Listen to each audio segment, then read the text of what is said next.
আমাদের মুখ্যমন্ত্রী একজন মহিলা, তিনি আমাদের সকলের মা। পশ্চিমবঙ্গে ঘটে যায় চোপড়া, ঘটে যায় আরিয়দহ, ঘটে যায় আরো অনেক কিছু।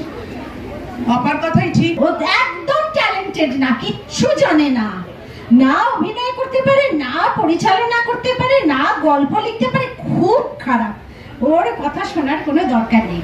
কি কি জানি না, কি কি পারি না সব বলে দিয়েছে। আমি অনাথ, আমার মাও নেই, আমার বাবাও নেই, কিন্তু আমার একটা দাদা আছে। আলাদা করে বলার কিছু নেই, যা বলার অপা বলে দিয়েছে। আমি কি কি জানি না, কি কি পারি না সব বলে দিয়েছে। তো আমি জানি সেই না পারাগুলো নিয়েই আমরা যে ছবিটা তৈরি করেছি, এটা আমাদের গল্প। আপনারা সবাই হল ভরিয়ে দেখেছেন। এটা আমাদের গল্প, এখন অবধি বছরের শ্রেষ্ঠ হিট ছবি। এবং সেটা আমার মোটামুটি এই স্টেজটাকে আমাদের সিনেমা স্টেজ বলে মনে হচ্ছে। সুভাষ দা আছেন, শুভঙ্কর আছে, লক্ষ্মীবাবু আছেন, অপা আছে, মোটামুটি ভরভরন্ত হয়ে গেছে এটা আমাদের গল্প। আগামী ছবি আসছে 5 নম্বর স্বপ্নময় লেন, জানি সেখানেও আপনাদের ভালোবাসা বাবু এই ফুল টিম থাকছে সেই ছবিতে। দেখবেন আসছে, কবে আসছে জানি না, শুভঙ্কর জানে, তবে শুটিং শুরু হচ্ছে অগস্ট মাসে 5 নম্বর স্বপ্নময় লেন। যাই হোক, এটা নিজেদের ঢাক পেটানো হয়ে গেল।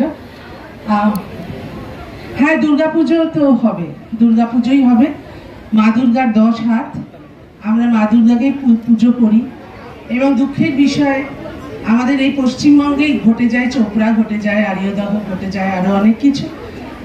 অপার কথাই ঠিক, আমাদের মেয়েরা যতদিন না মা দুর্গা হয়ে উঠতে পারবো, ততদিন মেয়েদের ওপর অত্যাচার হবে না বন্ধু। কাজেই শুধু মা দুর্গার পুজো করবেন না, এক একজন নিজেদের পেছনে আরো 8টা হাত তৈরি করে নেন, তাহলে যদি কিছু হয়। পুরুষরা প্রমাণ করে দিয়েছেন, তারা চোপড়া, তারা আরিয়াদহ বন্ধ করতে পারছেন না। এবার আমাদের দরকার, মনে হয় আমার সেটা। আর একটা কথা, আমরা তো মা, বাৎসল্য নিয়ে এবার আপনারা করছেন, আপনাদের পুজোর থিম বাৎসল্য। মাথায় রাখবেন, আমাদের সন্তানদের একটা সুস্থ জায়গা দিয়ে যাওয়ার দায়িত্ব আমাদের মায়েদের। মারা সন্তানদের ভিত তৈরি করেন, বাবারা সেটা সাপোর্ট করেন। মারা মাথায় রাখবেন, আমাদের সন্তানদের যেন পশ্চিমবঙ্গ ছেড়ে চলে যেতে না হয়, তারা যেন আমাদের পাশে থাকতে পারে। ঠিক, ভালো থাকবেন সবাই। এই সংস্থার জন্য, এই ক্লাবের সঙ্গে যারা যে সমস্ত সদস্য জড়িত আছেন, তাদের প্রত্যেককে আমার আন্তরিক ধন্যবাদ এবং শুভেচ্ছা। আজকে সুভাষদার রিকোয়েস্টে আমি এখানে এসেছি। সুভাষদা এবং সুভাষদার ভাই। সুভাষদা হচ্ছে আমাদের যে ছবিটা, এটা আমাদের গল্প, এই গল্পের অন্যতম প্রডিউসার। সুভাষদা, শুভঙ্কর এরা এসে যদি হাত না ধরতেন, তাহলে আজকে আমরা এত সাকসেস পেতাম না। কারণ এই বছরের এটা মোস্ট সাকসেসফুল ছবি, এটা আমাদের গল্প।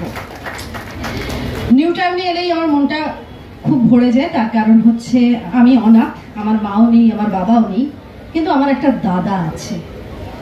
এবং সেই দাদার কাছে আমার দাবিও আছে, সেটা হচ্ছে তাপস চট্টোপাধ্যায়। তাপস চট্টোপাধ্যায় আমার যে কোনো কিছুতে দাদা সবসময় আমাকে সাপোর্ট করেন। এবং সব থেকে বড় কথা, দাদা আমাকে নিয়ে টেনশন করেন। আমি হয়তো দূরে কোনো গ্রামে গেলাম শুটিং করতে, কোনো কিছু করতে, দাদা রীতিমতো প্যানিক হয়। দাদা কিন্তু এত ব্যস্ততার মধ্যেও খোঁজ নেয়, তুমি ঠিক আছো তো, এটা ঠিক হয়েছে তো, অমুক লোকটাকে পাঠানোর কথা ছিল, পাঠালে না তো, তার কিছু সমস্যা হয়েছিল। এত যে মানুষটা মনে রাখে। আমি দাদার ভাই বোনের সম্পর্ক শুধুমাত্র রক্ত দিয়ে হয় না, কারণ এটার জন্য কর্ম করতে হয় অনেক জন্ম। সেই কর্ম করে এলে তবে আত্মীয়তা পাওয়া যায়। দাদার পরিবার এবং আমি দাদার বোন, এবং আমরা সবসময় বলি আমরা ভাই বোন। এবং অদ্ভুতভাবে একটা জিনিস হয়, আমরা যখনই কোনো অনুষ্ঠানে যাই ডিসকাস করে যাই না, কিন্তু একই জামা কাপড় পরি। আজকেই যা উল্টো হয়ে গেছে, একই কালারের জামা কাপড় পরে যাই। মঞ্চে উপবিষ্ট যারা, তারা আমার অত্যন্ত, তারা প্রত্যেকে প্রথিত যশা এবং প্রত্যেকের প্রণম্য। যেরকম সুব্রত দা, আমরা একসাথে অনেক কাজ করেছি, অনেক জাজমেন্ট করেছি, বিমল দা।